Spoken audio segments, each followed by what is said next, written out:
Seorang sipir lapas kelas 2A Denpasar ditangkap di dalam lapas saat akan selundupkan 500 butir ekstasi. 500 butir ekstasi tersebut dikemas menggunakan kemasan kopi saset. Buka sini. Satu aja. Ini. Itu apa? Bapak lihat. Made Teguh, sipir lapas kelas 2A ini tidak berkutik saat Kepala Penindakan Badan Narkotika Nasional Provinsi Bali menggeledah barang bawaan milik tersangka. Penangkapan yang berlangsung di dalam lapas ini terjadi pada Sabtu 20 April 2019. Tersangka yang sudah menjadi sipir sejak tahun 2005 ini terbukti berupaya menyelundupkan narkoba jenis ekstasi sebanyak 590 butir.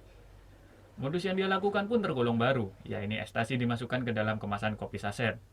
Dari hasil pemeriksaan sementara, dia diperintahkan oleh Surya, seorang napi di lapas Kerobokan untuk mengambil paket ekstasi di suatu tempat.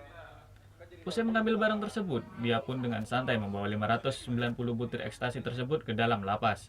Namun ternyata petugas BNNP Bali telah membuntuti tersangka.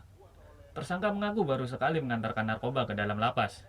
Dia diberikan imbalan 3 juta rupiah oleh napi tersebut.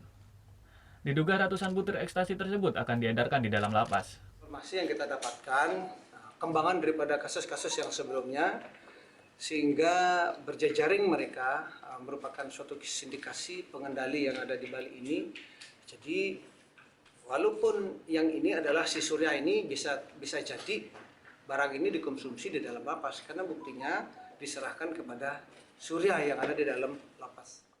Selain mengamankan ratusan butir ekstasi, petugas juga mengamankan 2 buah HP dan 3 buku tabungan milik seorang napi tersebut. Akibat perbuatannya, selain terancam diberhentikan dari pekerjaannya, tersangka juga terancam hukuman penjara maksimal 20 tahun atau seumur hidup.